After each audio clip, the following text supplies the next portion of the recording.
Welcome everyone to Comerica Park, just about underway here in the first of two All-Star games here today. Certainly exciting as we have a lot more players here than normal. Jeremy out alongside Genna Rose to bring the call here today. Two teams obviously representing the East and the West for both of these two teams, and they wanted to divide it up this year because they thought maybe the top players weren't making it to this game, but there's a lot here today. Hey, you know, we have the elite of the elite here at Comerica Park today competing. I mean, these pitchers are going to throw everything at you besides the kitchen sink. We have power arms, power bats making their way into the batter's box, so plenty to get excited for here at Comerica. Well, for some, they've played here already. There's been a number of showcases over the last 4 or 5 years. The Catholic High School League plays their championships here. But there's always a little bit of a jitter, when you play here for the first time. And to the field we go for the national anthem.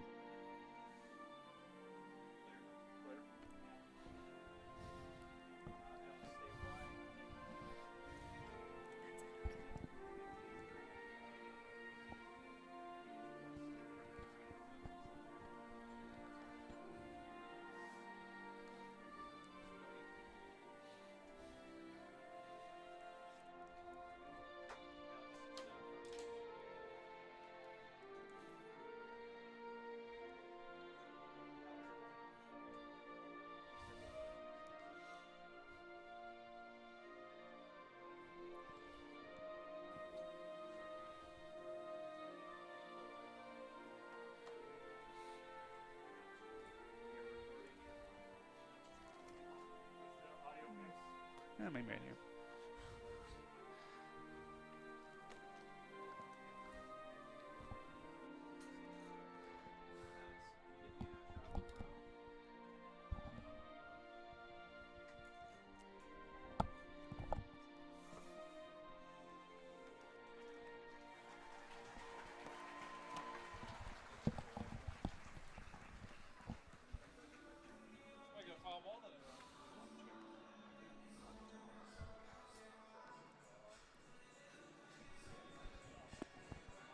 Well, there you had the national anthem here at Comerica Park. These two teams ready to go at it here today. There's going to be a lot of changes throughout this game, as you can imagine, being an all-star game here today.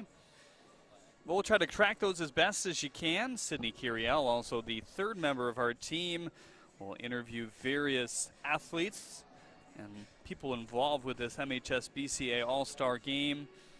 So that should be exciting as well, to talk to some of these players, get their emotions on what's happening as well.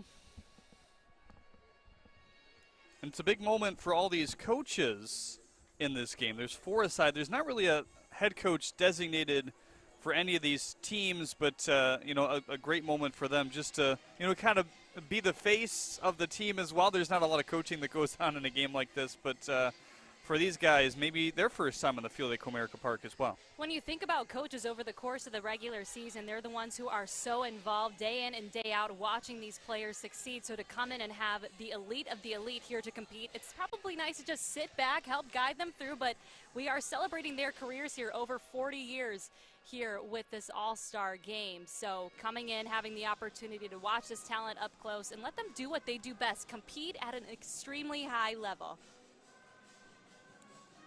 This game run by the Michigan High School Baseball Coaches Association for a long time. They've always tried to have it at the highest level here at Comerica Park. Has always been a top priority. And because of that, they kind of have to abide by the Tigers schedule as well. They just left town for a road trip. So not normally a game where it would follow the state championship so closely. They just wrapped up on Saturday in East Lansing. But, they had to kind of take this date. And this is a good day whenever it is here at Comerica Park. No, it is. We don't have too much sun here. That won't be an issue. Wind is feeling good, and it was really cool for the players. They came in a bit early today. They got tours of the clubhouse. They were able to come and practice. We saw them taking some headshots, some team photos. So really just enjoying all the emotions circling here in the ballpark today at Comerica. I can't imagine the nerves that come with that, but thinking about pitchers, we're most likely going to see each guy throw 1 inning apiece. Some guys are going to have a couple of at-bats, but we'll see some substitutions throughout the game. So pretty lighthearted. Everyone here is here to celebrate. So getting ready to take the field here first. It's the West All-Stars who trot out there for the first time here.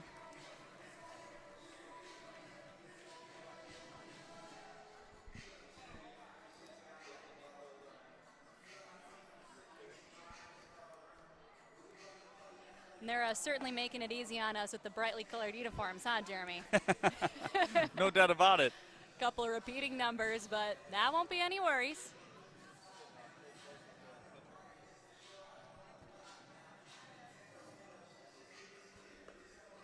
So the coaches for the West All-Stars, it's Scott Hansen, Billy Mitchell, Sean Raganel, and Chris Richter here today. He's from Lawton. So Escanama, Rudyard, Petoskey, and Lawton all represented here today on the coaching side of things. It's going to be Logan Van Sicklen to lead things off, it looks like, for the East All-Stars.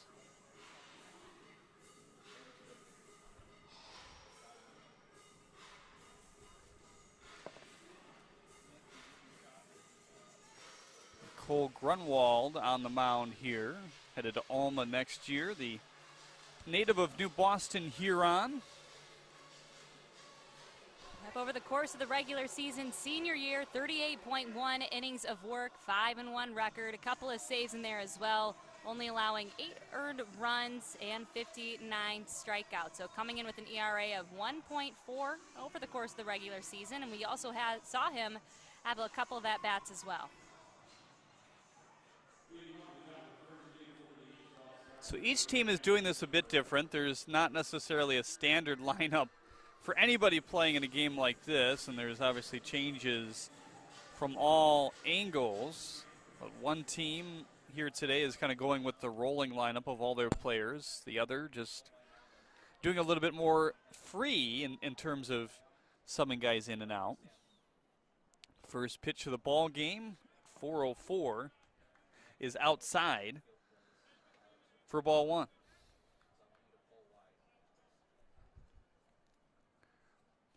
Now the 1-0 off the inside part of the plate, 2-0 here. Derek Garcia.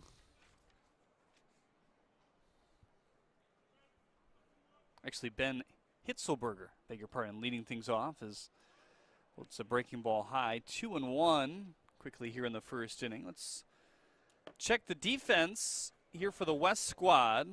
It's Getting in right, Ickes in center, Holland in left. Sawyer at third, Van Eckert up the middle, Pasecki at second, Koenig at first, and Wegner behind the plate here in game number one. And that will change by inning, I promise you. Yep, Hitzelberger at the plate, as you mentioned already, came up in some big moments over the course of the season for his high school. 3-1, line drive to right, carrying towards the gap. And a nice catch by Getting to begin this game. Hey, Hitzelberger was able to get a solid poke out to right field, but Getting doing what he does best, able to read the ball off the bat and making it look easy. You have to get used to different dimensions here in this ballpark, Jeremy. It is pretty big. Again, we've talked about those nerves coming to play at the home of the Detroit Tigers, but so far so good from everyone offensively, defensively. So now Gus Simon, look at a ball outside. There's quite a few high school games that are actually played here at Comerica Park over the years, so it's fun to see, where these fielders play, number one, sometimes, because the dimensions are so large even for a major league stadium. We've already seen them come in at a couple points during the history here of Comerica Park, but a ball that's over their heads usually carries a long way. 2-0 rope down the left field line, it's foul. And coming in, Gus Simon also spends some time on the mound. We can really see he has that understanding of the strike zone when he steps into the box, comfortable at identifying breaking balls, and he's somebody who's pretty lethal when he gets on the base pass. Very strong IQ. 2-1, little chopper over the head of the second baseman into right field. Nice base hit. They're on the board here at Comerica Park. Hey, well, Simon's one who is known for getting the ball rolling back for his high school squad, getting the job done here, playing for Royal Oak Shrine, committed to Henry Ford. Shrine 30-7 this year. Their head coach is one of the coaches, Dan Noble. Nice year in the Catholic High School League, which top to bottom historically is very tough. Yep, recorded his 250th career win earlier this season.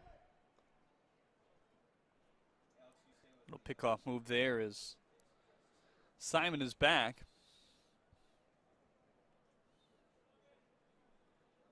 So Ickes in center, fairly shallow as you can imagine. It's 420 out to left field, or out to center field, I should say. 330 down the right field line, 345 in the other direction. 1-0, straighten in for strike one. No radar gun here today, so it's going to be pretty tough to call pitches, but that's where we go with fastball, breaking ball, off speed. Yep, that's kind of what it's going to be here today. There's a slider off the plate outside, 2-1 here on Van Sicklen. What we can do, Jeremy, we can always talk about the bats coming to the box, right? No doubt. Van Sicklen, a good one, heading to Wayne State next year, and a steal here at Comerica Park. Talked about having a strong IQ on the base pass. You have to seize those opportunities here in the All-Star game, going up against some of the best. Some quick pop times here by catchers, but a nice head first dive into second base. We'll get a runner on in second. Certainly possible that he's played in this game or at this field before, obviously, the Catholic League, as we mentioned at the top of the show, one of the programs and the leagues in the state that plays their championships for a long time, either at Comerica Park or Tiger Stadium. Some of those jitters a little bit less, but maybe some different jitters here today because he's competing against the best of the best. The 3-2 slider in there for strike three. Two down in the inning. Well, Van Sicklen was pretty confident on that one, tossing the bat and making his way down to first base. Someone who finished the senior season with an average of .542, high on base percentage, and plenty of extra base hits. So we'll see when we get some pops on the bat here from our next batter up. And our first apology, I'm sure it won't be our last here today, but that's actually Daniel Wilcox on the mound. One of the double numbers, one of the many double numbers. I think that the record between the two games is 5 of the same numbers. So bear with us a little bit. This is Raymond Perez, 1-0 pitch high. Graduate of Woodhaven. And these are all high school seniors, if you're wondering. And diving into what Wilcox's able to do, he mixes his pitches well, sits around 85, 86 miles per hour, and also has some good pickoff movement. Which can certainly be a weapon at the high school level, the pickoff. And, you know, if you're able to do that well, carrying to the college level, it can lead you even further. 3-0 on Raymond Perez. Slider off the plate outside and a 4-pitch walk. Here with 2 outs in the first.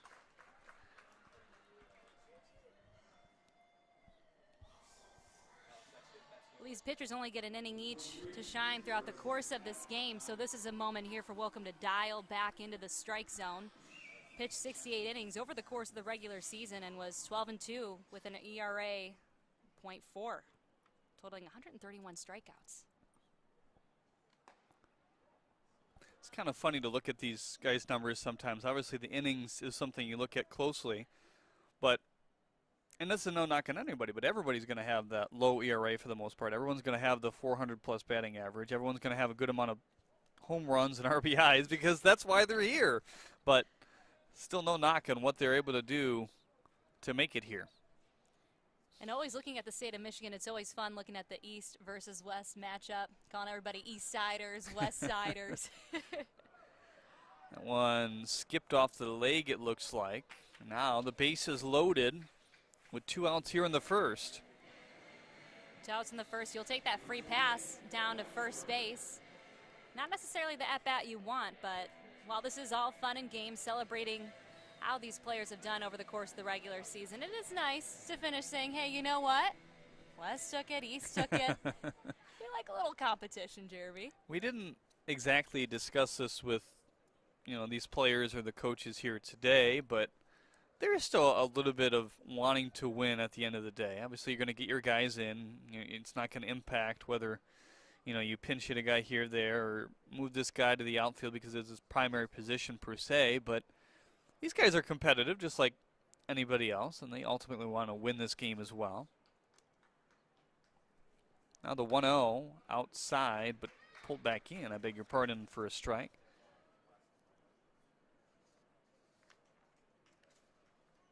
Then this might actually be Hitzelberger's first at-bat then. Line drive to right. Right there for his second catch here today is Getting. He creates 2 of the 3 outs here in the first inning. Still a 0-0 game at Comerica Park here on State Champs. Stay tuned.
Jeremy and Genna back with you here on the variety of State Champs networks here today. First pitch strike delivered to Simon. And this is Sam Carlisle to lead things off, who's also an arm. A good one from what we've heard. Yep, and right now he's going up against Owen Avery from Divine Child, 6'2", 215 pounds. Has a fastball that sits around 91 miles per hour, also incorporates his changeup, drops about 10 miles per hour, and also has his curve. So like you said, I always enjoy those pitcher-on-pitcher matchups. Sam really knows how to bring the energy from the box. Now the 1-2 off the inside part of the plate as he fouled it off. 2 larger guys as well. Can tell they're pitching frames.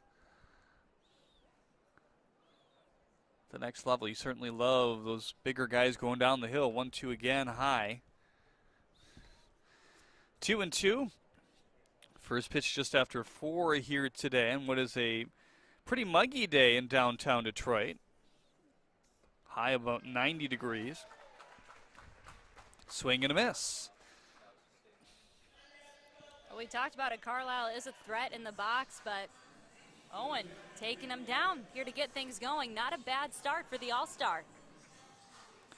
Let's check the rest of the defensive alignment here today for the East squad. It's Illich in left, Carpenter's in center, Whippich in right, Welch on third, Hitzelberger across the diamond on first, Garza at second, That's Giorgio at short, and Simon catching the tosses here today, and a really good pace for Owen Avery.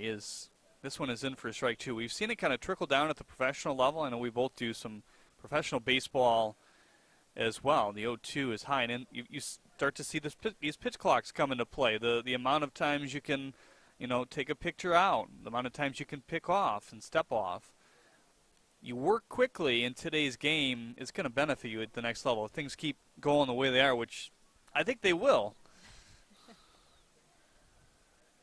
And in general, it's believed that the faster you move, the more effective you're going to be anyway on the mound. Here's the 2-2. Fouled off at the upper edges of the screen. Ethan Getting batting, the Portage Northern product.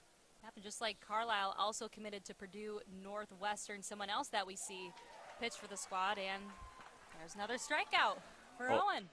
Owen wants to punch in and punch out here today. Hey, everybody's bringing their best here in the game. He is committed to Grand Valley.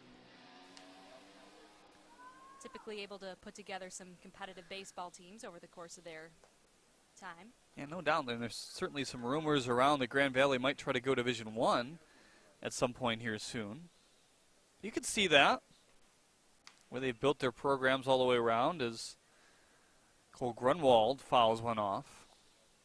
Grunwald out of New Boston, Huron. Who we kind of thought was pitching earlier. I'm sure at some point he will. How about that? 0-2. Wow. You could hear the grunt and the pop of the mitt. Again, we don't have velos here today, but that one sounded and looked pretty good. Still scoreless after one. It's a pitcher's duel here in the bottom of the first inning.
Carlisle now on the mound here in the second inning. We promise. I read the back of the jersey.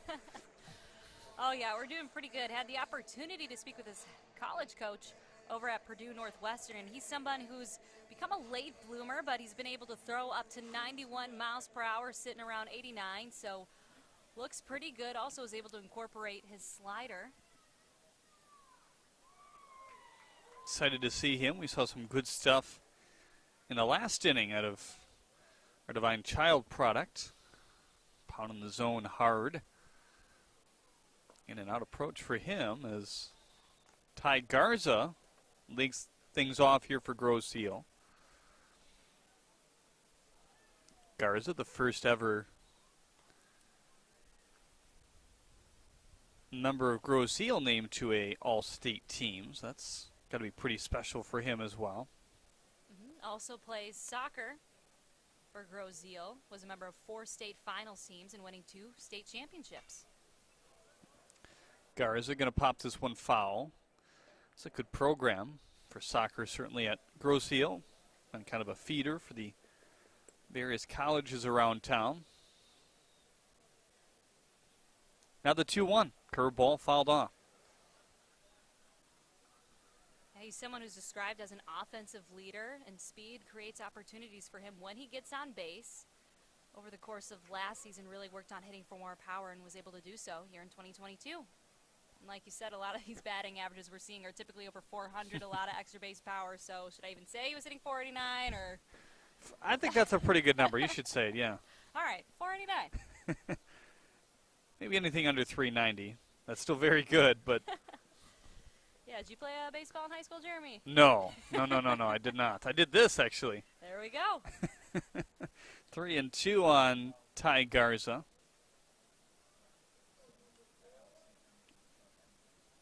Shifted towards the left center field gap for him as he gets a free pass here in the second. Like we mentioned, we'll take free passes here in the All-Star game. And that'll send up Owen Avery. We just saw him dominate 3 strikeouts in a row when he was out there, and he's someone, his exit velocity off his bat is way up there, Jeremy. As a pitcher, you do not want to face this guy.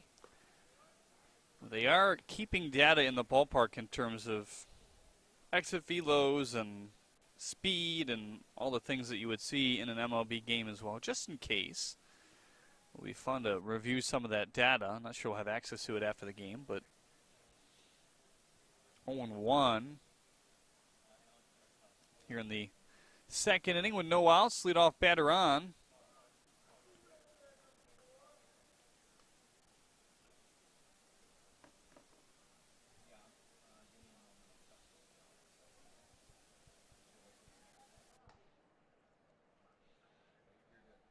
Pickoff move over to first.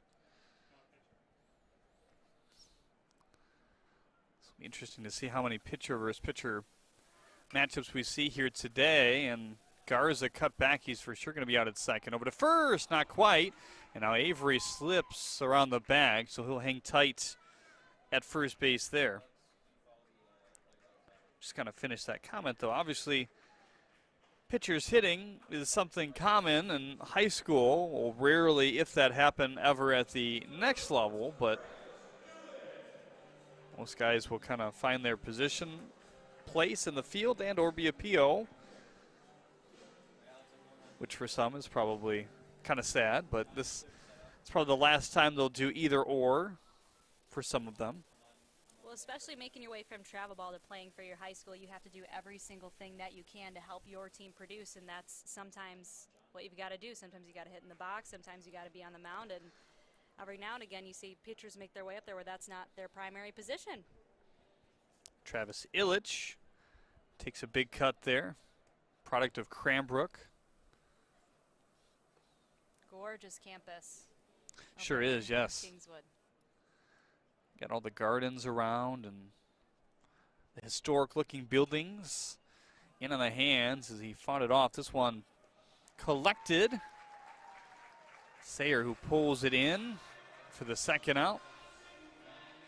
Yep, Carlisle's known for inducing some soft contact, able to get the job done there with that pop fly, retiring Illich. Sager over at third base, heading to Northwood next year in the GLIAC.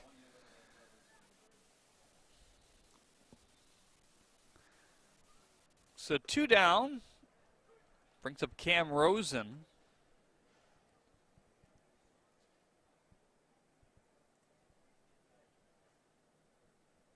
Yep, Cam Rosen, another pitcher-on-pitcher matchup here. Wayne State commit. Wayne State had a heck of a year making it to their regional. Actually got a chance to host that regional as well. And A nice inning on the bump as well. Just a couple base runners, a walk, and a fielder's choice. The only damage done here in the top of the second inning. Still 0-0 here on State Champs.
It's Holland who leads things off here in the bottom of the second inning. Still searching for our first run. Been pitcher dominated thus far.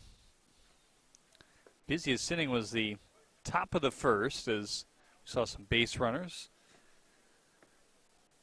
Going to get a chance to hear from Owen Avery soon, so that'll be fun. Third member of our team, Sydney Cariel, will join us for the first time downstairs. 0-1, baffling breaking ball for strike two.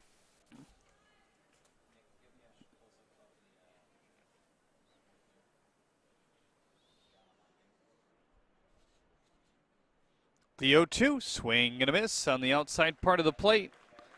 It's Cam Rosen from Dexter hurling right now.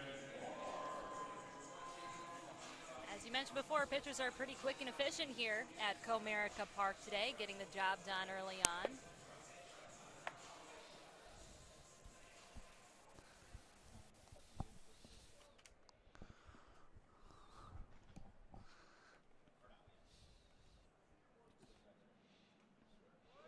First pitch breaking ball in for strike one.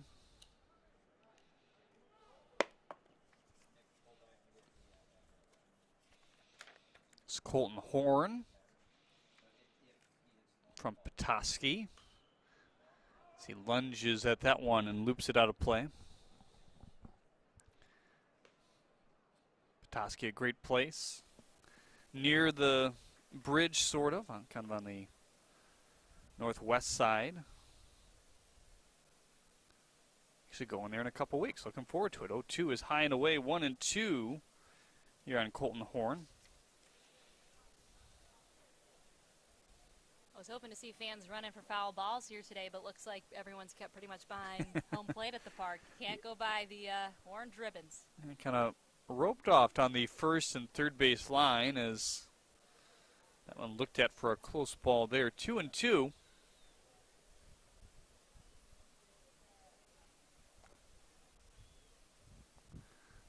Another big frame on the mound here as it's tipped off. But that's kind of what you get in these all-star games. Obviously you have the best of the best pitching-wise. And once in a while these hitters will run into one, but there's not a lot of margins for good things to happen for these hitters either because they're facing such good stuff. Now the 2-2. Just missed the outside part of the plate. 3-2 now. Trying to get Horn to nibble on that outside part of the plate, but you got to remember you're also facing some of the best bats on the high school sports scene here in Michigan, so Might just take some time for guys to find their rhythm and timing. Rosen hit it off the pitcher there, and no play in the end as that's Giorgio now at third. Will eat it up. Yep, Colton Horn able to barrel that one up and send it up the middle. Hitting the pitcher on the cap there, that can't feel good, but you can see he walked it off doing all right. Now there's a runner on first.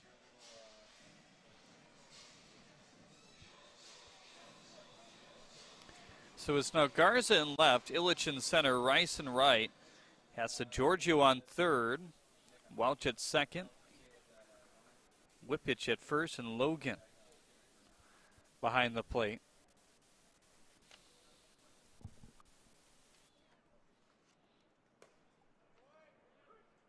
Good to see Rosen is okay after getting hit there as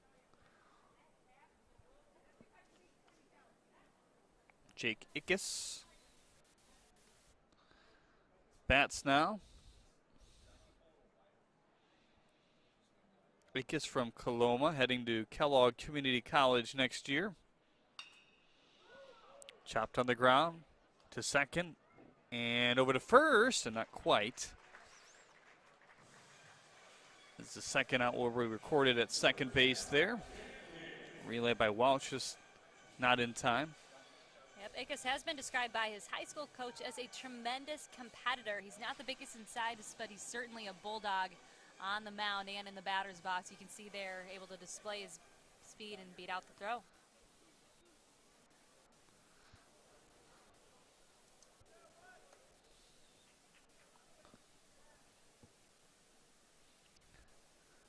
So that's Mark Kaneki now. Kind of staying home and attending Western Michigan. Just graduated from Mona Shores out in Muskegon. He's also the quarterback for his team back home, so we love dual sports athletes. That's something the MHSAA here in Michigan promotes pretty heavily. Is this one shuttered foul at home plate?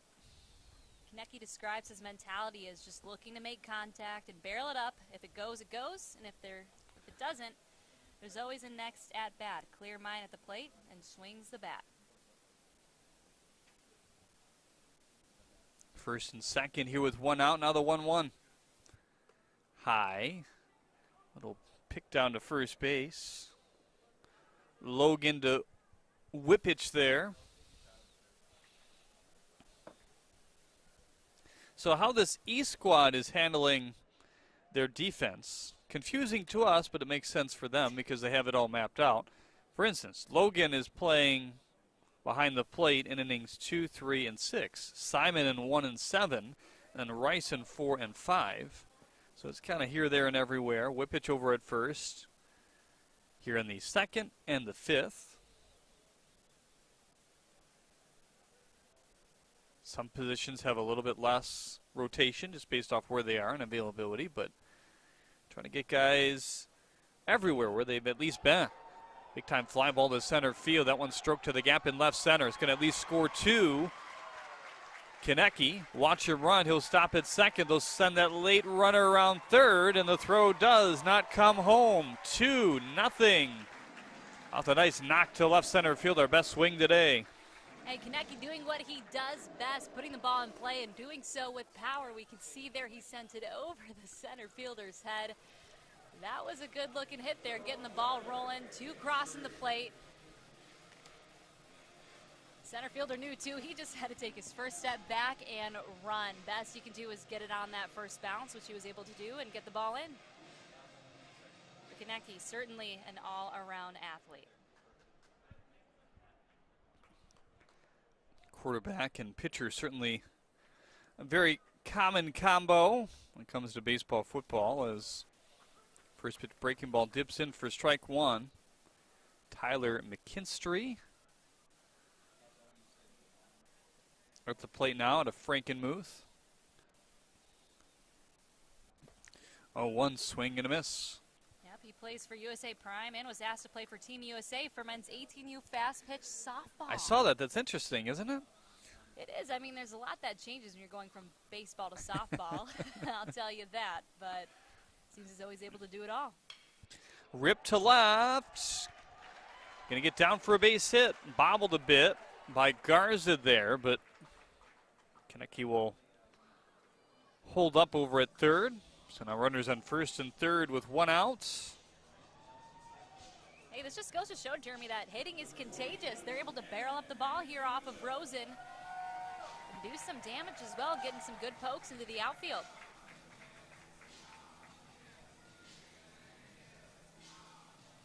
Maybe some more baseball players should start playing football, huh?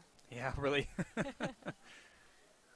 First pitch to Mendoza on the ground, scooped up nicely, feeds to second in time, over to first, able to get there to cover, but not quite. Good decision there by Whippich to fire to second. Another run will score. It's 3-0. That was a heads-up play by Whippich. It's hard when those balls are coming at you pretty hard over at first base, but he's able to make the stop, makes the turn, gets him at second, and is there in time to get the throw. However, the runner was able to beat it out.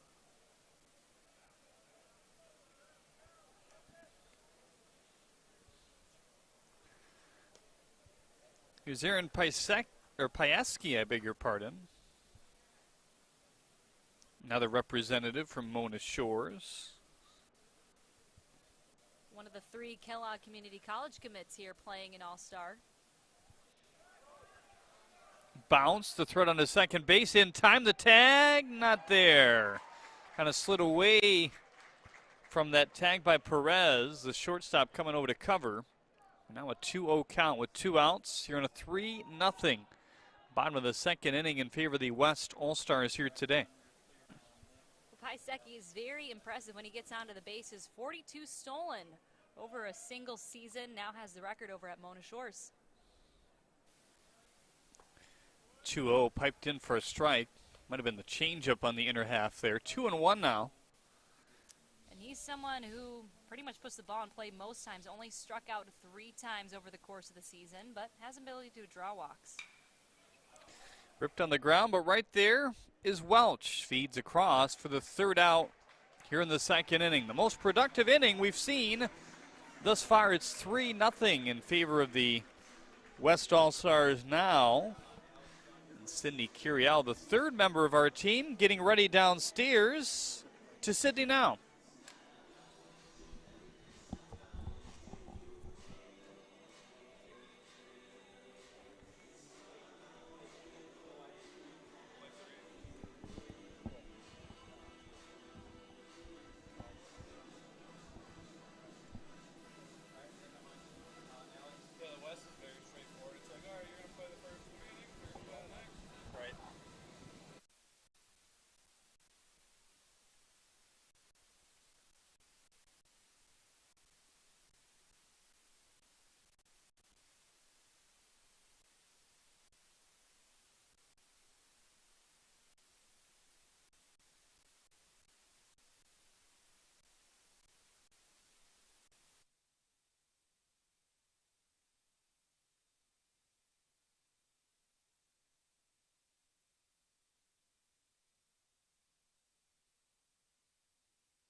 That's a dribbler into right field here to begin the third inning, and now we will send it down to Sydney Cariel, the third member of our team. She's with Owen Avery.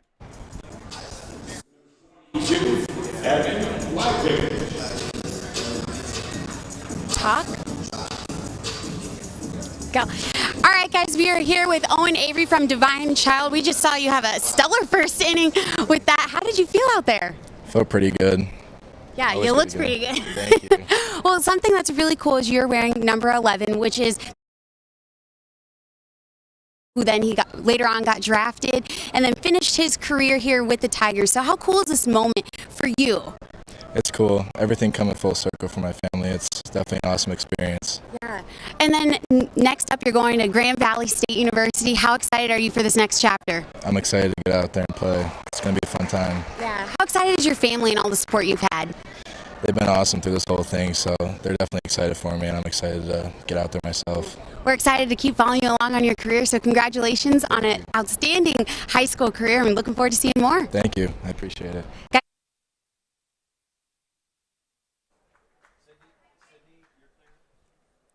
Thanks, Sydney. Good stuff there. Owen, obviously a big member of Divine Child's team. Very historic program overall. Tony DeMar kind of helped build them for many years as Whippich strikes out with a check swing. So a runner on second base with one out. Yep, and these bats are going up against Tyler McKinstry over here for the West All-Star team. Stellar numbers across the board. A great two-way player.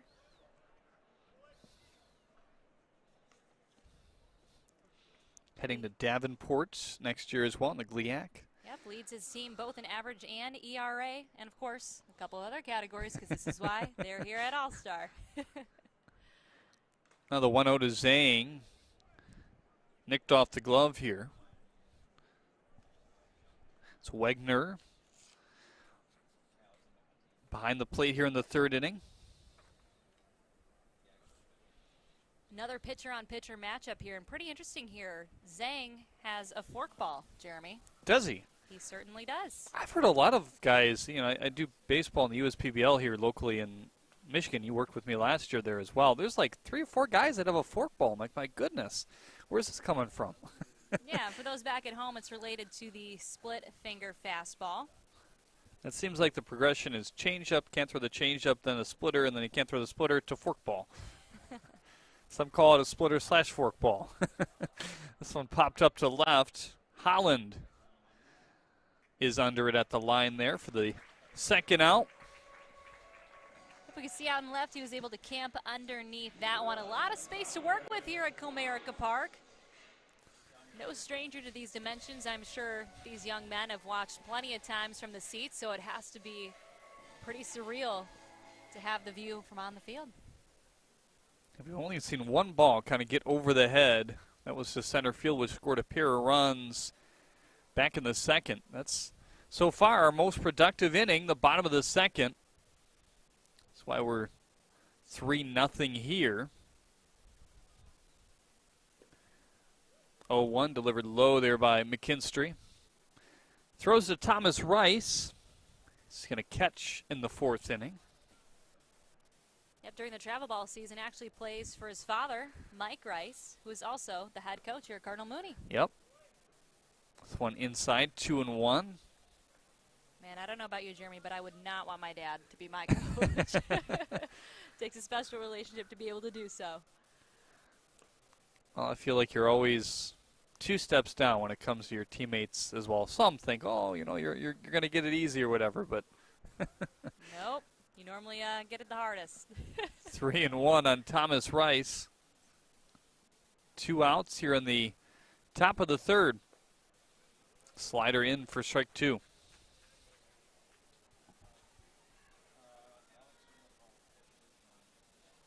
So 3 runs off 3 hits and no errors for the West. No runs off 2 hits and an error for the East. And chasing that one is Rice.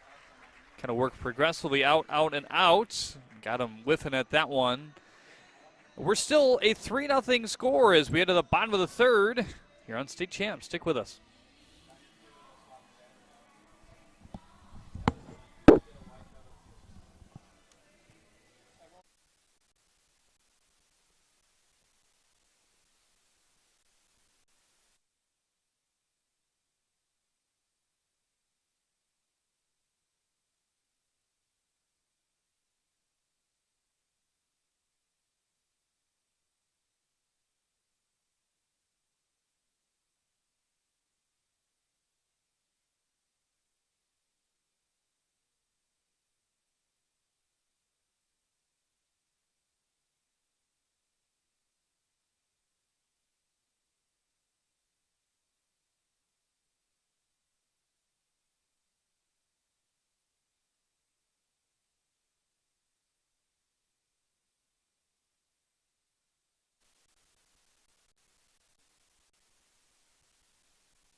81 degrees here in downtown Detroit, 50% humidity. Maybe makes it feel a little bit hotter than it actually is. Kind of a subtle breeze blowing out to left field. Here at the park, it's kind of your best indication is on top of the scoreboard. Those flags all the way up there, more little than the big American flag in left center field in the bullpen.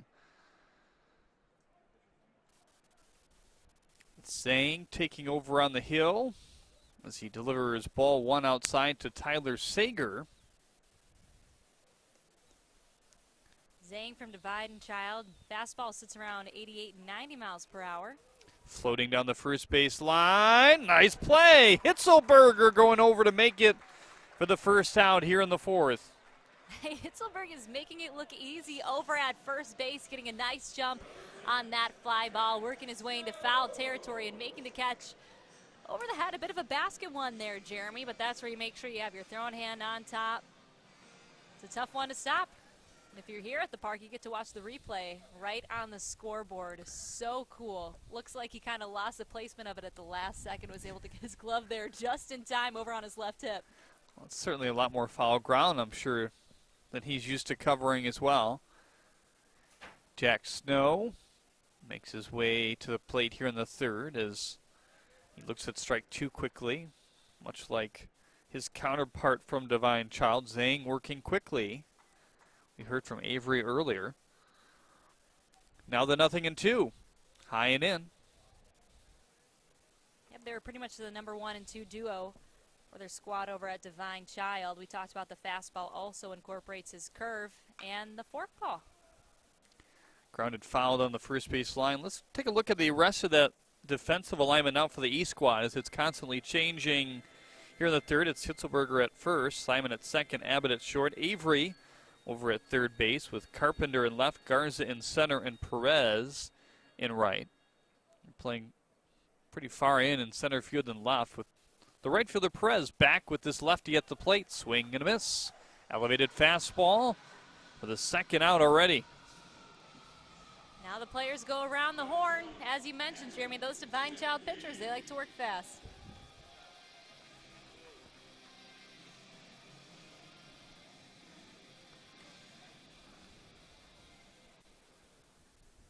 So now the last shot is Hunter Stemke, Sheboygan graduate.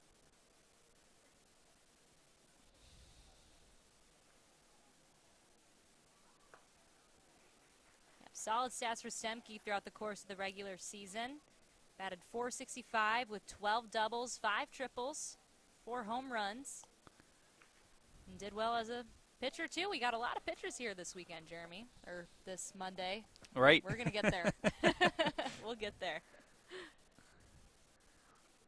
Kind of talk about the weekend as well. Normally they would have a practice the day before, but I think because that fell on Father's Day and Sunday as well, they decided to push it really to today and just kind of warm up at Liggett and drive down to Comerica Park, not too far away, 15-20 minutes in Grosse Pointe. Nice in and out inning for Zhang. The Divine Child duo dazzling here today on State Champs. Stick with us.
Garcia to lead things off here in what's been a fairly pitcher-dominated game. What an inning it was for Zhang. Him and Owen Avery here together, the two Divine Child products doing a great job.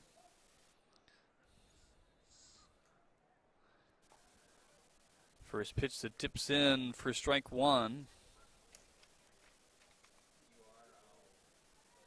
Garcia in the past has told the media that he's always striving to be better and continue to learn and grow. His education is of the utmost importance to him. Wants to pursue a bachelor's degree for exercise physiology.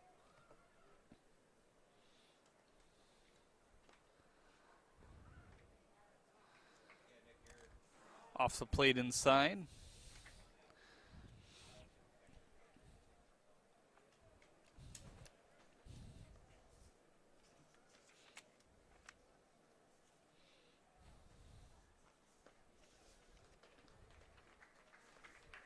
Another quick at bat here. These pitchers doing a nice job of pounding the zone.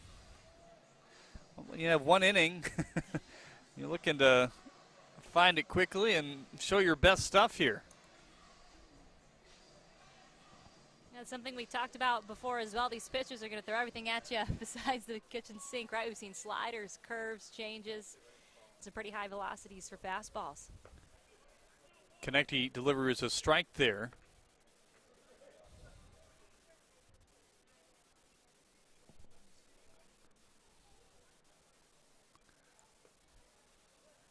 What can Kaneki do?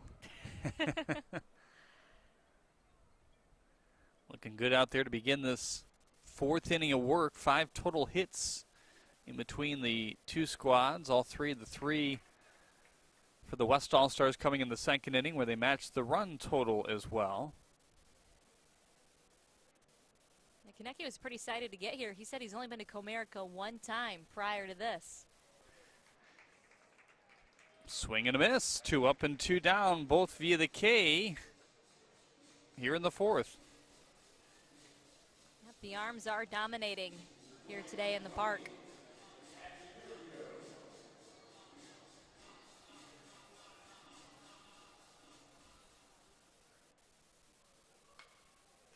First pitch swing in there, rips one foul.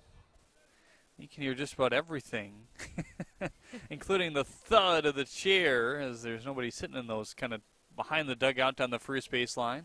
Here's Giorgio out of Oxford as he looks at a ball up high, 1-1. Just one of those names. I was going to ask you, how long did you have to practice saying that one before coming in here today? Well, I heard him say it verbatim down in the dugout, so that was helpful. His head coach, who's coached him for a couple of years at Oxford, said, hey, I'm just going to bring him over because I've coached him for a couple of years and I still don't have it down. So I guess when you look at it, it's not that crazy in terms of how it's pronounced, but it's one you need clarification on, no doubt. Kind of hits that one in the same spot as his first. Still remains a 1-2 count here. The wind has shifted in a bit. Now the 1-2. A lollipop down the second base side. It's going to scoot through. Pieski reaching out the glove, can't get it. All the way to second is Giorgio. He kind of caught him sleeping there. How about it? Well, Giorgio was able to keep his head down and power through that one, sending it the opposite way. Was able to sneak its way past the infielder, and now that'll set him up to be at second base. Painting a picture here for one of his newer teammates. Seems as though the chemistry has been going pretty good for these guys, Jeremy, over the course of the game. You know, you're playing against your quote-unquote enemies, your rivals, and now they're all playing for the same thing. Yeah, here's an hour to get to know each other, if that. Pop up down the first base line, Suggett, and Horn going after it. It's Horn who makes a play in front of the opposite dugout, and a nice quick inning as well here in the top of the fourth. Stick with us. A lot of good play coming up in our first of 2 All-Star games at Comerica Park here today.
Jeremy, Otto, and Genna Rose back with you here.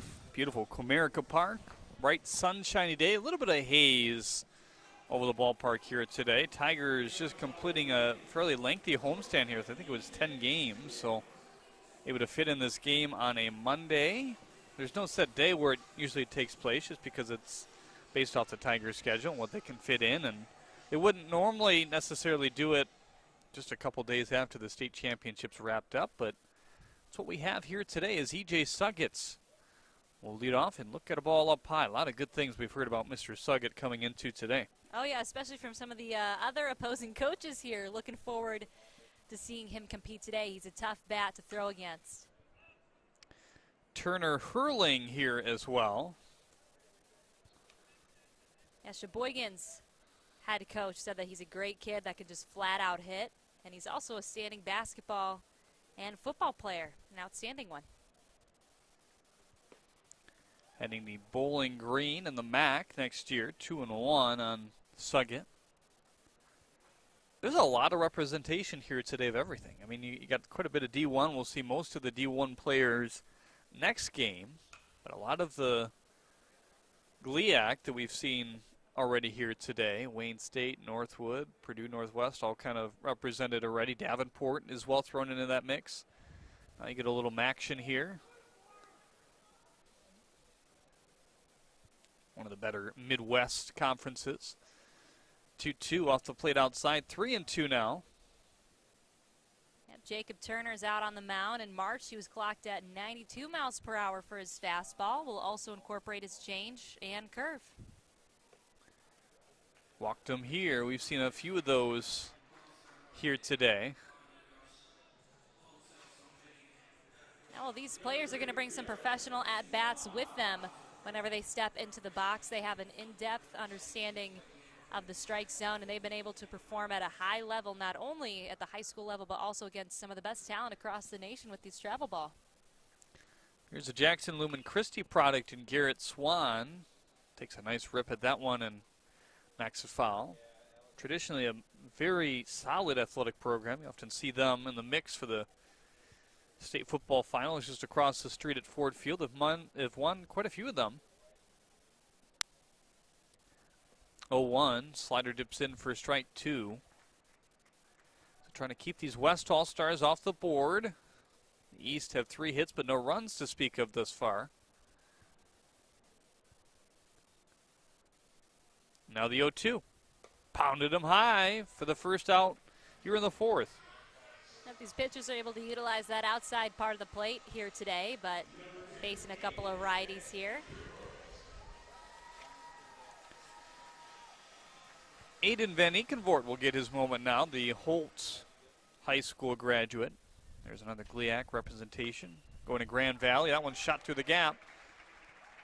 Down the line, and runners on first and second here with 1 out.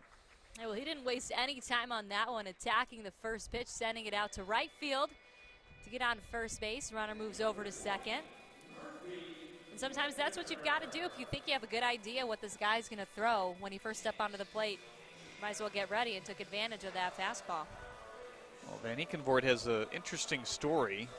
He started as a freshman, then obviously had his COVID year taken away, then lost his junior year because of an ACL tear while playing basketball, and now here obviously finishing his senior campaign as well as Murphy Wegner makes his way in with a runner in scoring position. Wegner has that experience behind the dish, so somebody who's seen a lot of stuff thrown his way over the course of his career. The 0-1 delivered high, 1-1. It's Rule in left, Garcia in center, Vaniska in right, Rosen on third, Abbott at short, Garcia up the middle, and Zhang over at first as try to check his swing there, and it looks like he did. 2-1 on Murphy Wegner. Now a late appeal comes in. I wondered if we would see that or not. Yeah, he was able to hold off.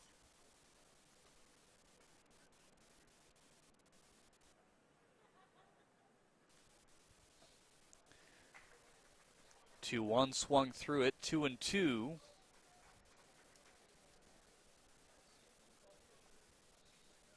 They are utilizing the real bullpens here today. Sometimes in exhibitions like this, you'll see them just kind of put up a impermanent mound on the first and third base line, but kind of the full experience for these guys. So that's cool. You see them jogging across the warning track right now to get to center. Yeah, I remember when they first made those orange and sponsored by Little Caesars. Definitely easy to spot when you're looking at the bullpens. That's Perez going to warm up. It's got to be a lot of work for those catchers, though, constantly going back and forth. I mean, just all in all, being a catcher, squatting Sure. throughout the course of a game, that seems tough on its own. Ouch.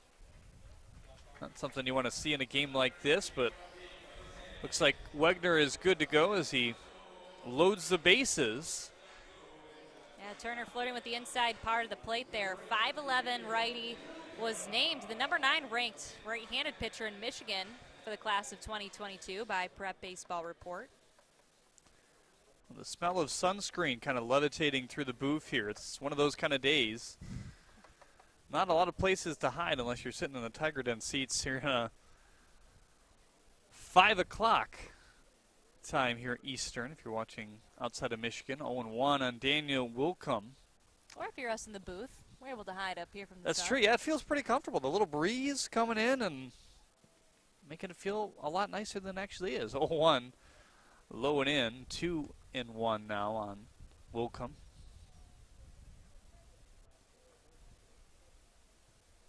Yep, West looking for a repeat of their second inning. 3 runs on the board. That was a ball that carried the center fielder.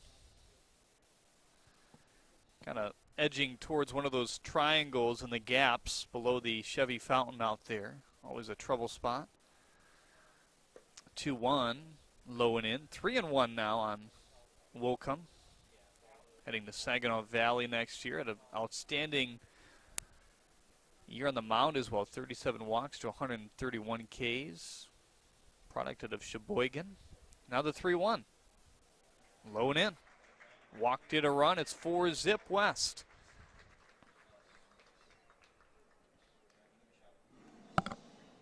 Turner trying to dial it back in here. Facing some tough competition in the box.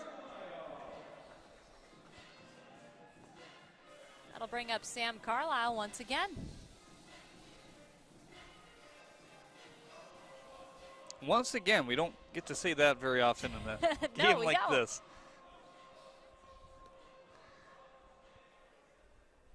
I talked about Carlisle and his pitching ability a bit earlier, but he's a guy that's very impressive for a lot of reasons. I mean, just a couple of years ago, was throwing just about 79 miles an hour with the fastball. Has upticked that to a high of about 90 this year. First pitch, high and away. Was able to talk to one of his trainers. He actually goes through the delivery value system, which is something that the USPBL and Utica, the pro league there, 4 teams out of Jimmy John's Field, uses quite a bit.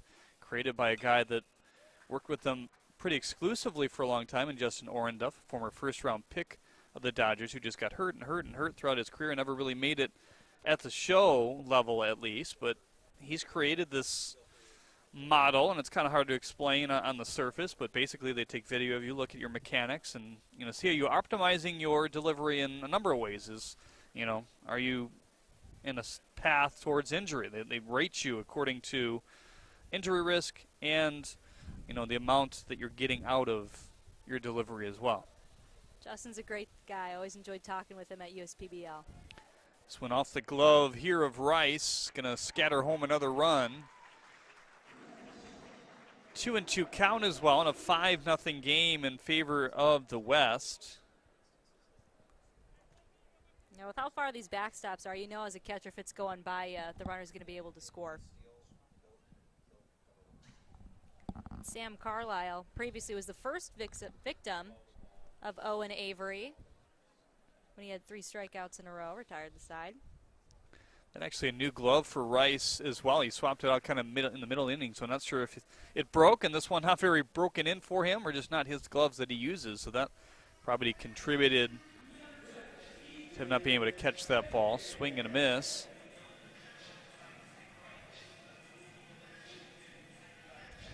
But anyway, just kind of wrap up that story real quick on Carlisle. These things move fast, so it's hard to get these in, but averaging about 79 on the hill just a couple years ago is up to 90. Really made a lot of tweaks with his delivery. His bicep was really bothering him before they made those, and now feels good. Drives 2.5 hours every day to the Metro Detroit area to get those tweaks with him. Mitch Aker, his main trainer right now at DVS. 1-1 on Ethan Getting. Portage Northern product. Bats with runners on second and third with 2 outs. 2 already in. Is that one tipped in for strike 2? Yep, just a little bit behind that one.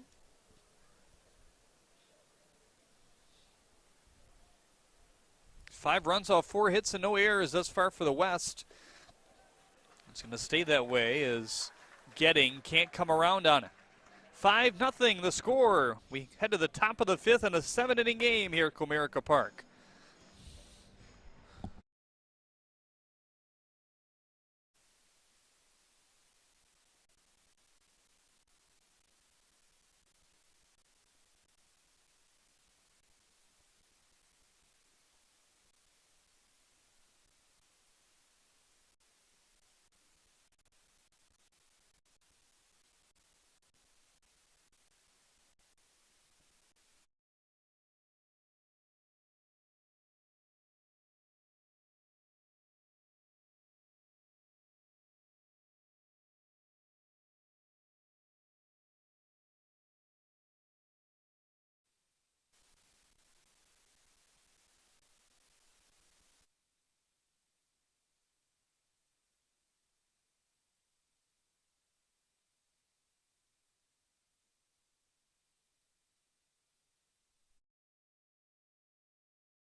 It's Logan Van Sicklen leading things off and Getting now on the hill here in inning number 5. Back to the third member of our team, Sydney Cariel. Sydney? I'm joined now by EJ Suggett from Rudyard, the first baseman. How does it feel to be out here at Comerica Park? Pretty good. Got the best of the best out here, and all of us has worked really hard to be here. It feels amazing. Yeah. And listen to this list of accomplishments this guy has that's standing next to me.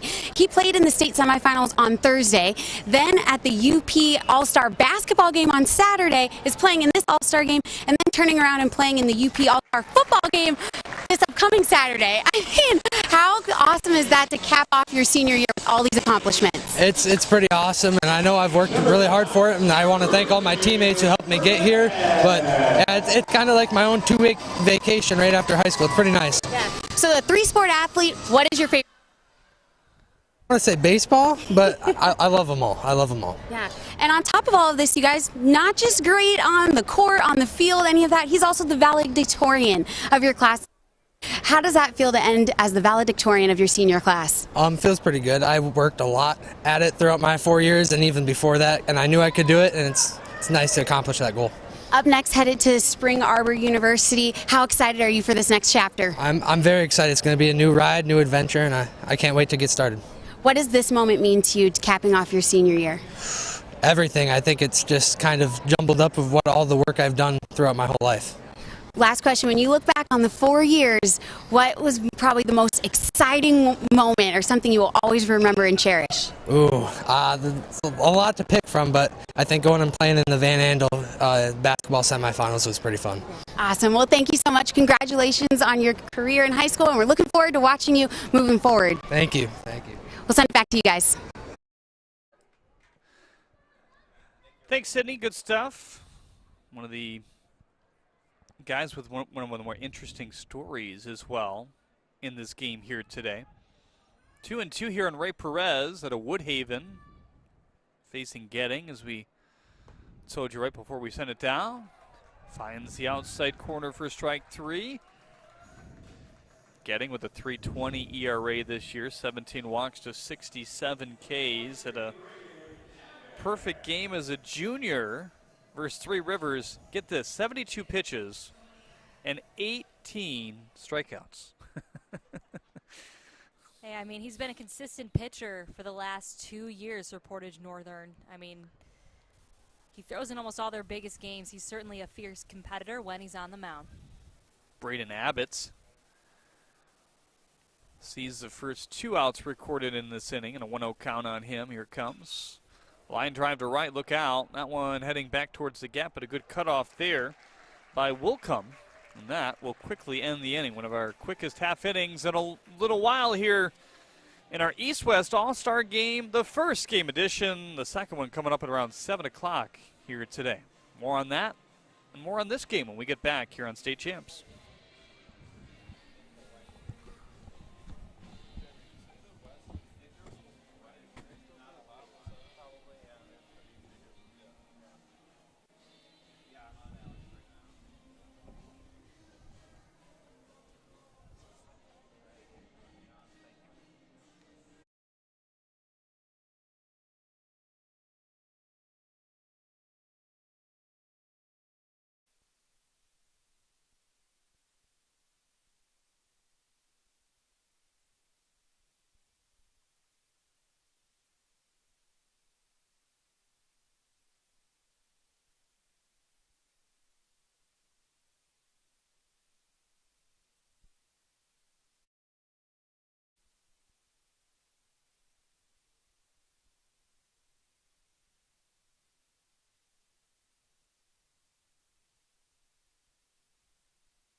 Welcome back to Comerica Park, everyone. Kind of a pitcher-dominated game thus far. If you're Just tuning in, 5-0 the lead as Garcia takes over on the mound. Nice Detroit Western product. Been a very good program over the past few years. 0-1, looping slider to the outside. Yep, that slider, Jeremy, sits around 74, 76. The lefty has a fastball, sits around mid-80s. So he's going to be bringing his A game and incorporate that changeup and curve. Swing and a miss there.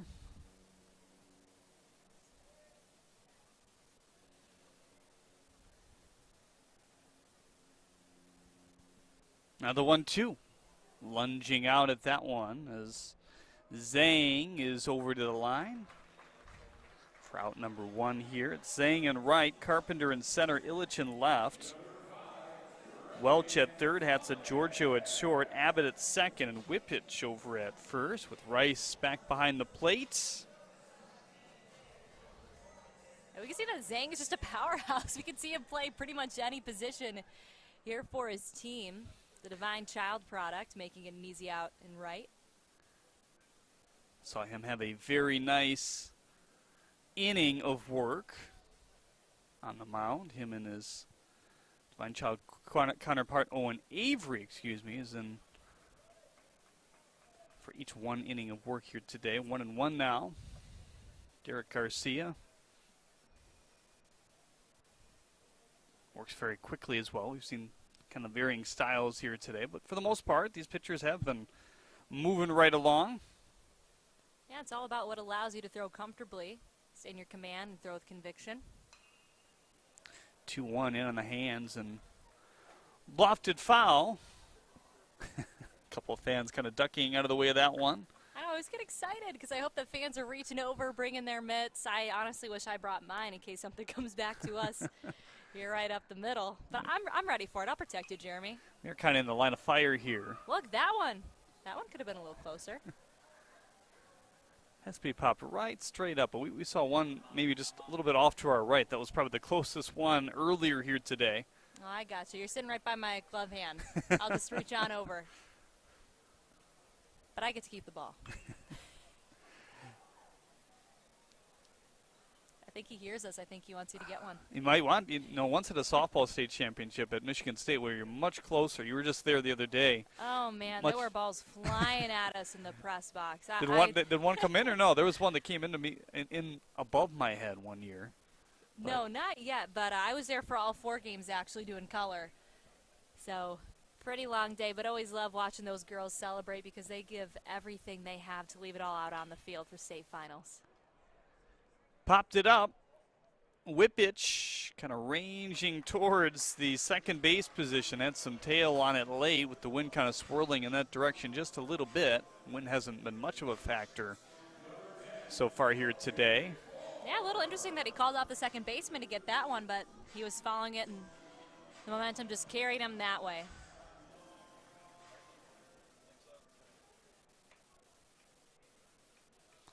So a quick 2 outs. Said that a lot today as Garcia delivers one outside. Brendan Holland out of Blissfield. Getting his moment here, his first at-bat. Heading to Lourdes University next year in the WAC and the NAI.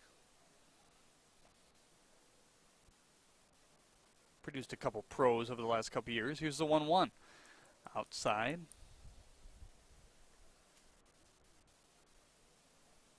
Yeah, Jeremy, how do you think you do in the box against some of these pitchers? One and done. 3 swings and you're out, or a couple looks and you're out. How about you? You played college softball, so. See, I'd like to think I'd do all right. But here's the thing. On the ground of this shortstop here, what an inning. In inning number 5. Garcia in and out. One of the better arms we've seen here today. Stick around, much more coming up here on State Champs. Stick with us.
Ben Hitzelberger to get his third at bats here in this one.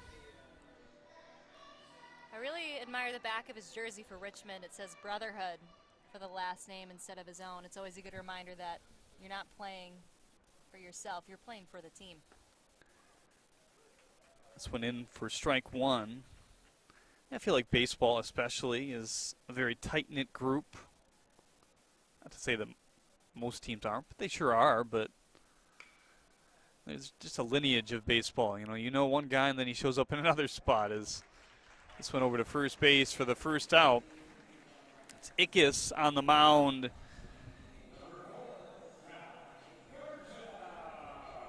Getting his first appearance there. We've seen him in a couple other spots today. Yeah, Hitzelberg golfing that one into the glove of Stemke over at second base.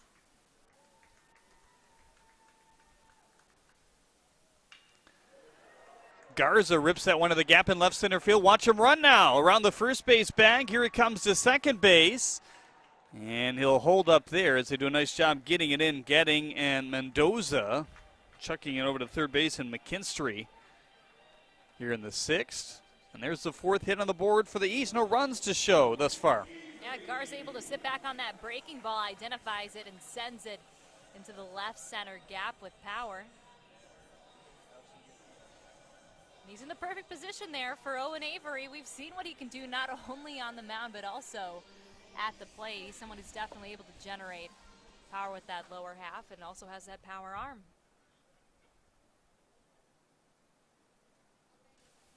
Well, we talked about it before, just guessing, if we could hit off these guys. I'm gonna say no for me, but if I could at least do the weapon of choice, a softball bat, yeah, that would make it a little less painful for me. I think my swing would look a little cool, because the baseball bats are a little heavy. Well, it's not too often you see metal bats here at Comerica Park either, so for these guys, something a bit different as Avery takes a big hack. What an inning it was for him on the mound earlier. 1-1. Swinging out of his shoes. I mean, when you're here at Comerica Park, you want to give it a home run swing every time. I'm sure that's hard for guys to lay off or might be a little overly aggressive on some pitches. Pick off back to second. Ranging off the bag there with one out. So it's been 5 runs off 4 hits and no errors here for the West. A big 3-run second and 2 more here in the fourth. East looking to slug some runs on the board here. 2-2 fouled back. Yeah, Ickes has always been strong in the mound ever since he was a freshman. And not only does he have great stuff utilizing 4 different pitches, but he's also been a strike thrower who challenges hitters, and he's presenting a challenge here for Avery. Here's Grunwald. Throws it across the diamond for the second out. Garcia now stands on third, looking to scratch across the first run here for the East. Routine stuff over there for shortstop. Displaying his range, but didn't have to move too much.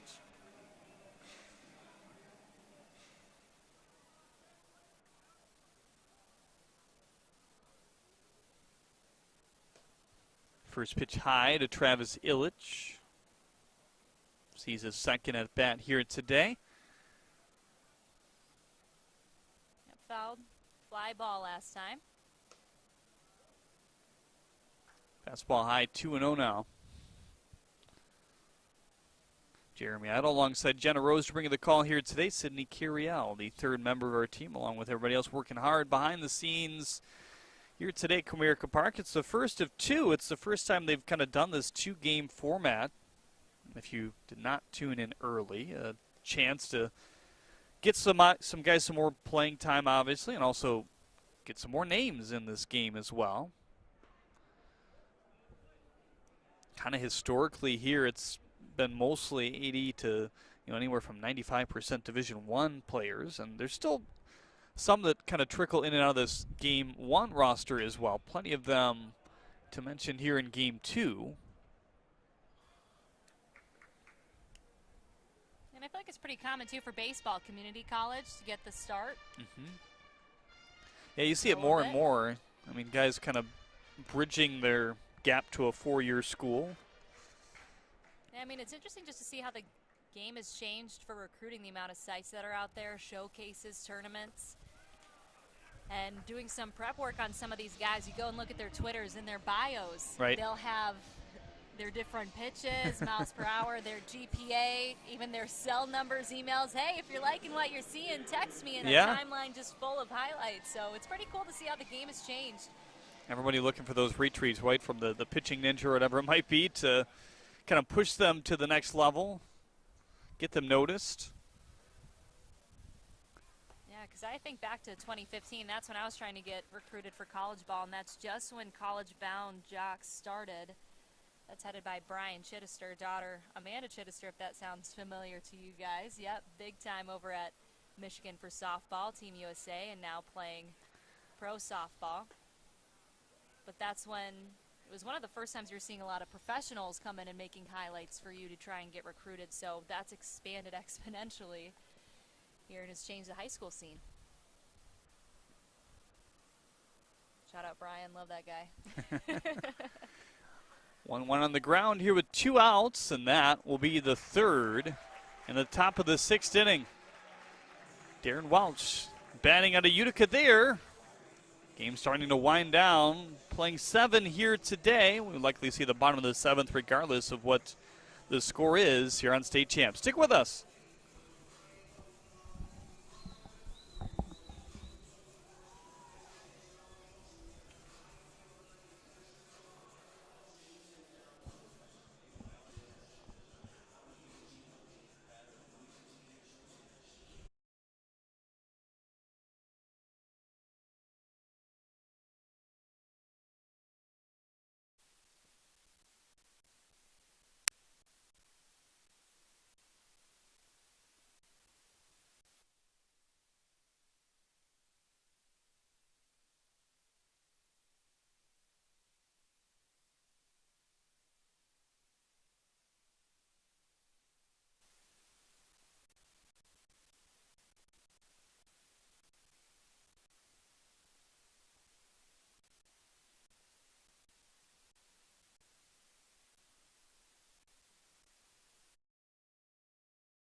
Jack Ickes to lead off here in the bottom of the 6th inning.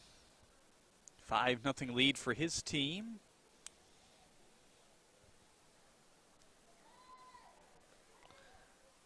Perez on the mound for his 2nd inning of work. Or check that, it's Raymond Perez out of Woodhaven, I beg your pardon. This is his first. Yeah, finished with 53 innings of work, totaling 81 strikeouts.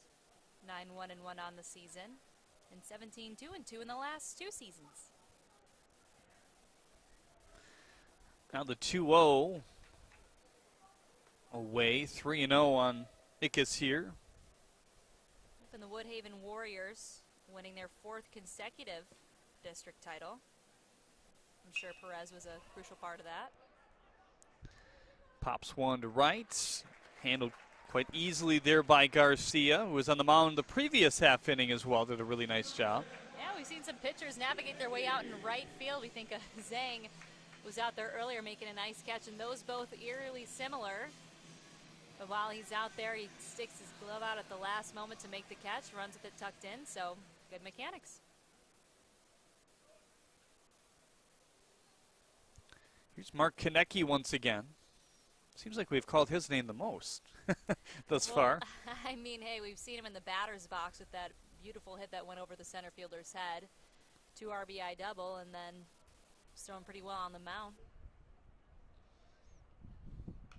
1-0. Big rip, but fouled back. And with his experience as quarterback for Mona Shores, he felt that those 2 skill sets translated to the other sport.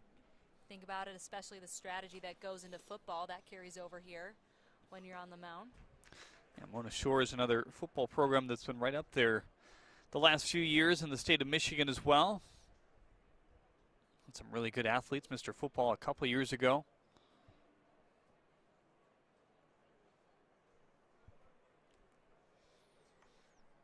Now the 1-2. Pounded low.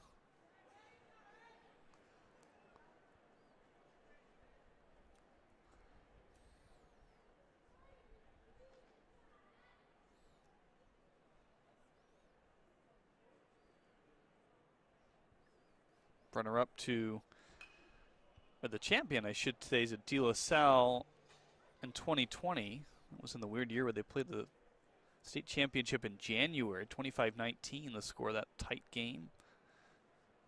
They won it back-to-back under head coach Matt Koziak. Beat Martin Luther King the year before that, another historic program certainly. And lost to De La Salle in 2018, the 2-2 on the ground foul.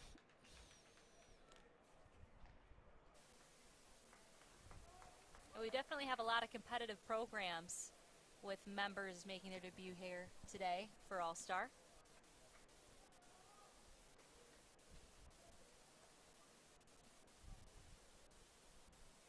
You get a little representation from the Upper Peninsula and just northern Michigan in general, which, as we kind of said in the past, not something that necessarily was something that very common, just because of all the kind of Metro Detroit area schools that do so well and are often taking home those state championships on the west side as well. Now the 3-2 on Kaneki. Ball outside.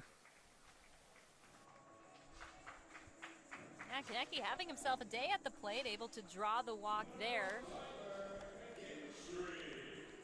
Anything that'll get you on, you'll take.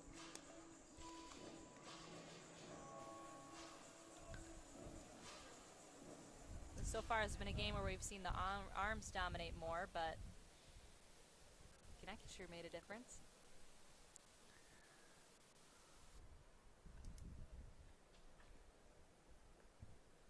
Kinstry also saw the last time he was up to bat.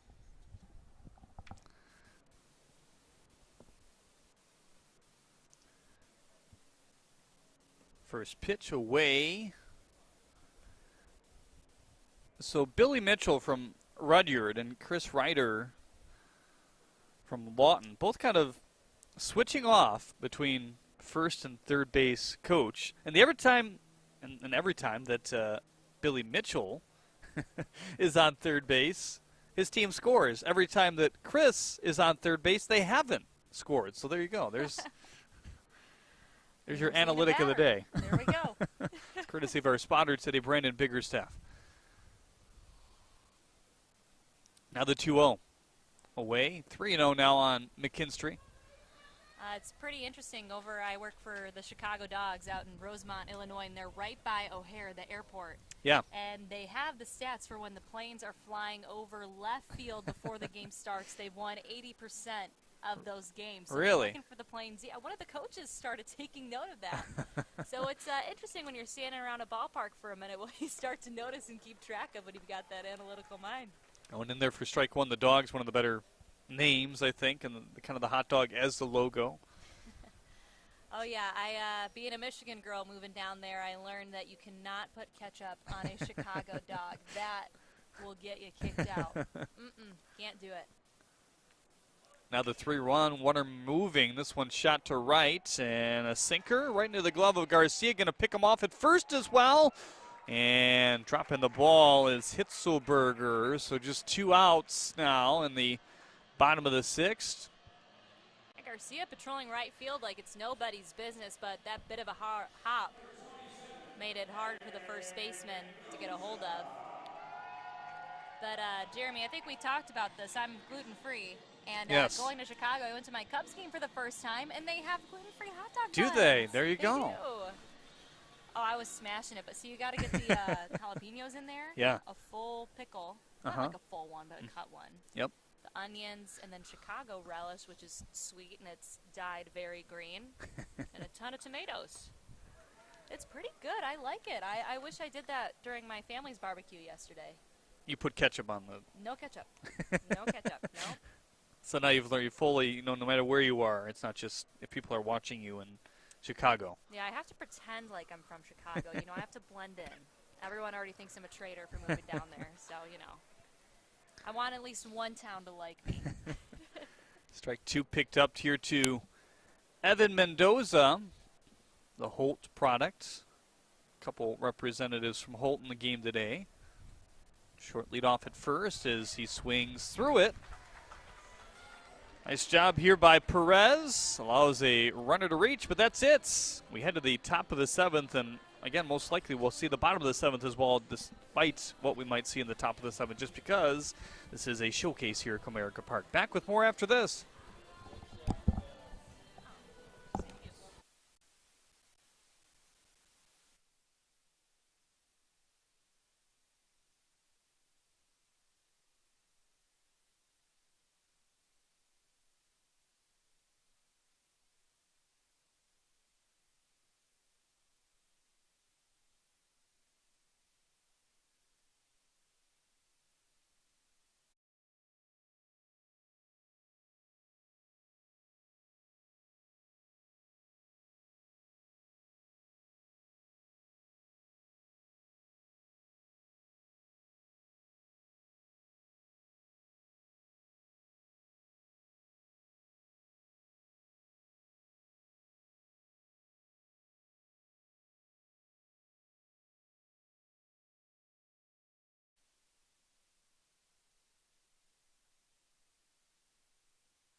Welcome back to Comerica Park, everyone.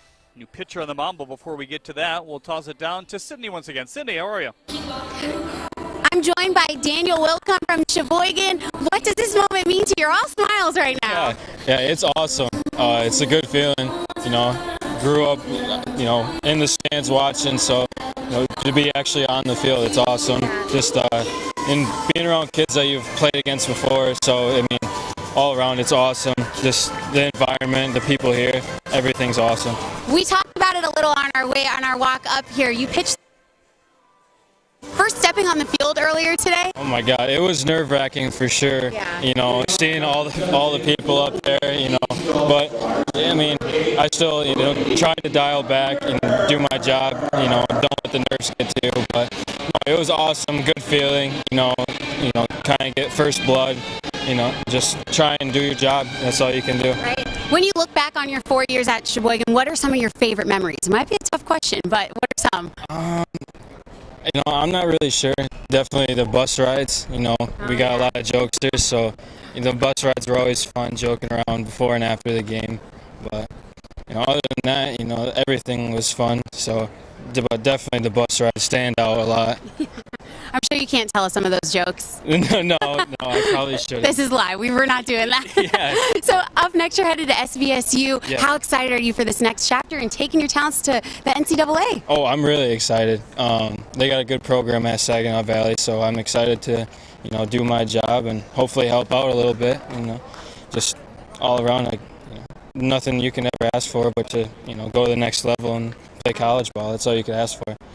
A dream come true and a cherry on top, ending your high school career here. Oh yeah, it's awesome. Just, you know, I mean, if you look around, I mean, just being able to play on this is a huge opportunity. So, I mean, it's awesome. It's just breathtaking, really.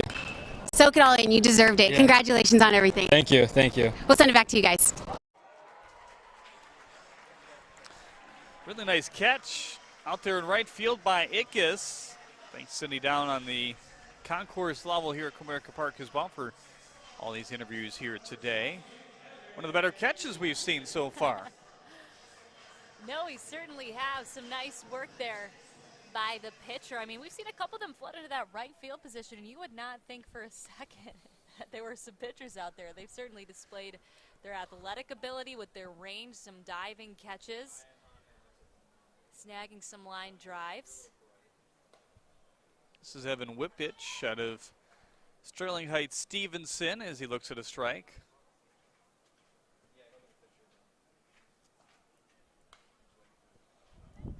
Lofted over the screen and foul.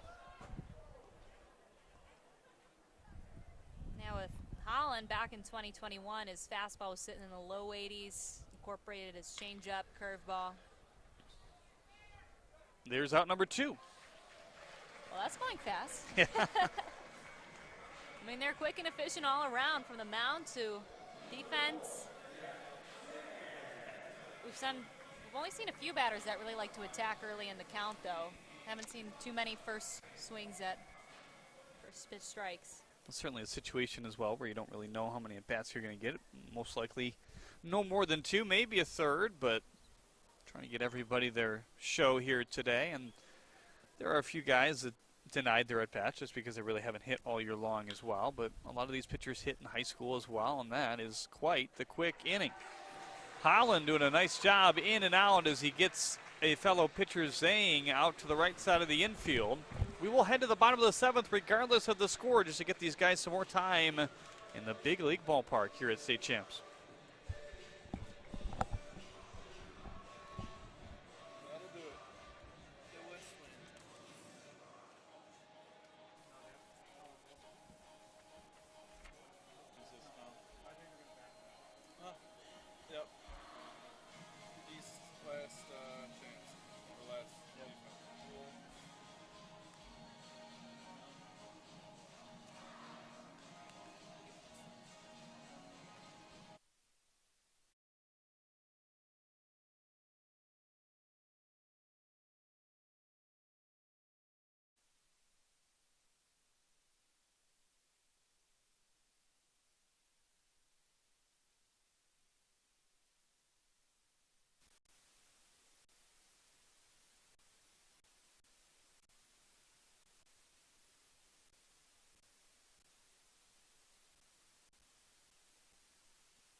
Rule, the last pitcher used here in Game 1 of this East-West All-Star game.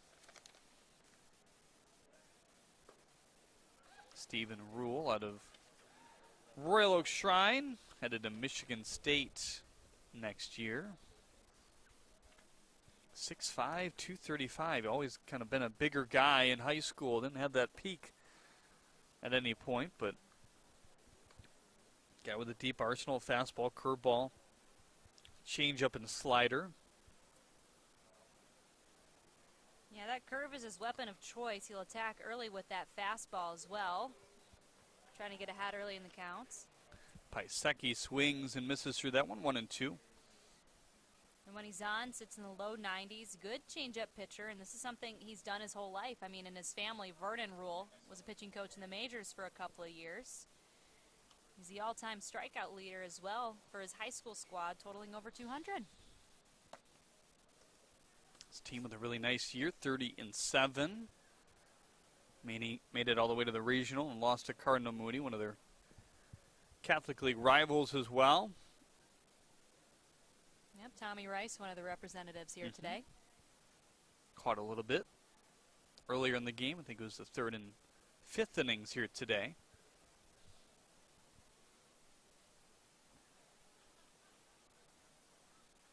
Now the 3-2. Off the end of the bat and shot back towards the stands.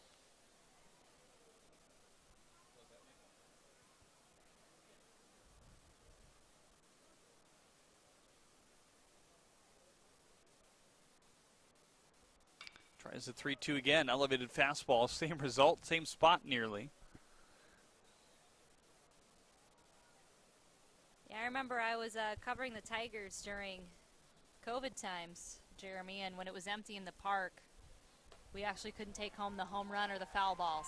We had to leave them. So I'd be running over, and I'd say, oh, I hope nobody's seeing me, and I'd grab it. And then somebody comes over in the uniform. Young lady, we know you've got the ball. Hand it over. What would they do with them then?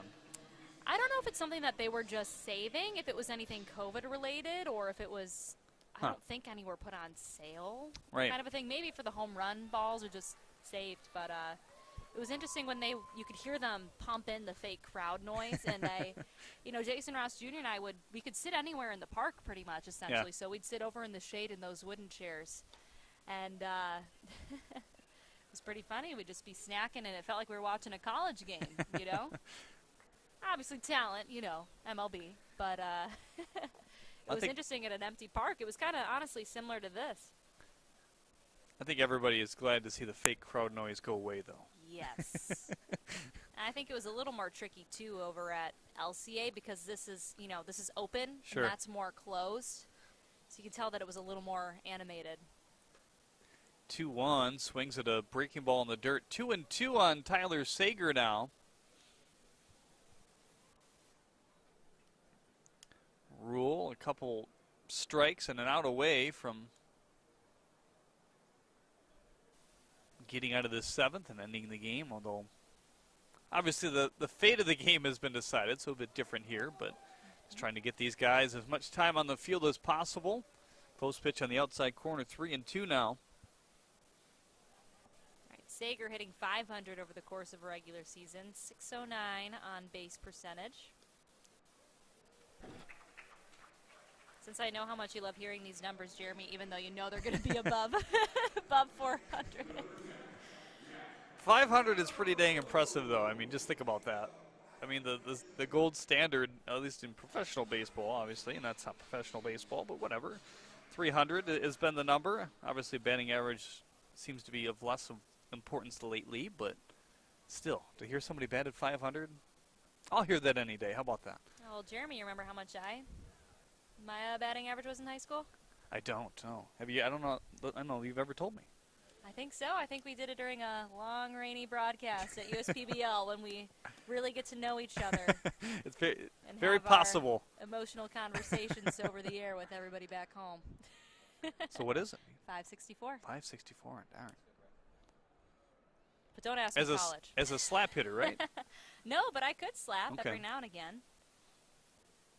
I was very slow, so it was nice being closer to first base. 2-0 here on Snow out of Forest Hills Northern. These shadows kind of making their way over the field as we dip back towards the kind of the regular time. You'd play a ball game here besides the day game, 7 o'clock.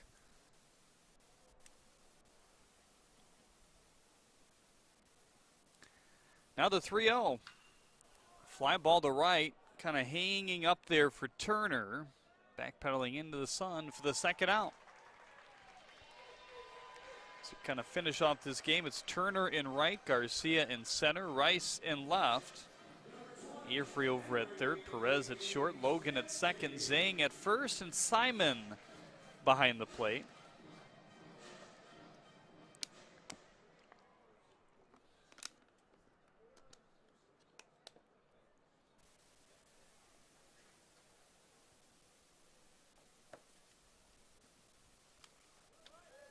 Well, every once in a while, there's obviously some players chosen for these games that can't participate. I don't believe there's been one here in this one today. There's a few injured in the next game and a few just that have gone off to their summer ball, so they're not available, but good to get all the names selected in and out on the field.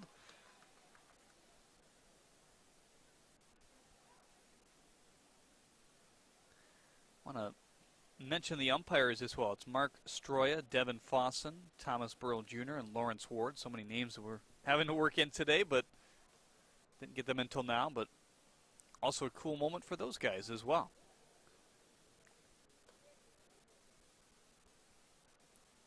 Slider outside, 1-2 on Hunter Stempke. The wind kind of blowing out to left field now. Now the 1-2. Pounded it away, 2-2.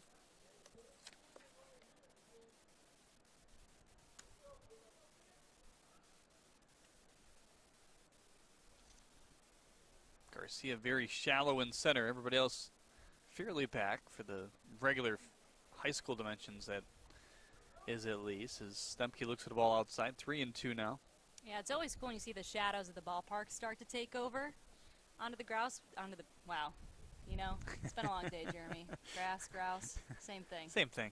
Yeah, the light tower shadow from our right pretty much engulfing the mound. The plate's still in bright sunshine, though. And Stempke coaxes a walk, so we continue here. Yeah, we always enjoy that pitcher-on-pitcher matchup. When we saw Stempke out on the mound, he had no walks, 20 Ks. Filling in every now and again for his team, but there he is, drawing a walk himself. So here's E.J. Suggett, who we caught up with on the air earlier. Tried to check his swing, could not.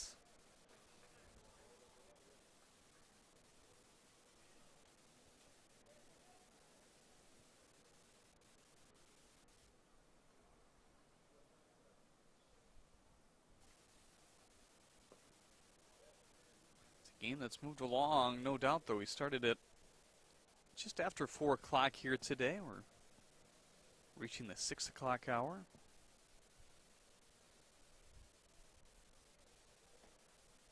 Well, a lot of that certainly credit to the pitchers. They haven't been perfect here today, but we've seen some very quick innings. Guys working very promptly. Yeah, it's definitely a theme we saw with the Divine Child's arms. 1-2 hits the corner, and that's the ball game here today. 5-0, your final score in this one. The West All-Stars over the East All-Stars, kind of 1A edition. The second one will happen in just over an hour, depending on when they can get the field prepped and ready to go here today. But I guess the guys that stood out for you here today. Yeah, well, definitely Owen Avery and Zhang, the duo from Divine Child. We were literally just talking about them. They were quick and efficient. Velocities are pretty high. I mean, you think of Owen, he's sitting around 91, 92. Just a very impressive powerhouse we have over there. And of course, we have Kaneki, the 2 RBI double. We see him coming over from Muskegon Mona Shores, and it's just so cool seeing the parallels from him being a quarterback and just the strategy that goes into his presence when he's on the mound, and also when he's at the plate was able to draw the walk and had that beautiful double that went over the head of the center fielder. So we've seen a lot of great arms out here today. We've seen a lot of speed and some solid defense, especially from the pitchers going into right field. And we got the camera on. Hi. We welcome you into a booth here at Comerica Park. You know, for those of you that don't know, kind of in the middle of the home TV booth and the visiting TV booth on the other side. But obviously cool to be up here as well and kind of get that perspective. Also good to work with you again here today. And, you know, kind of plugging what we do here at State Champs a little bit further, because you've obviously been involved in a lot of that over the last few years. State Champs Women, something that Sydney is also working on.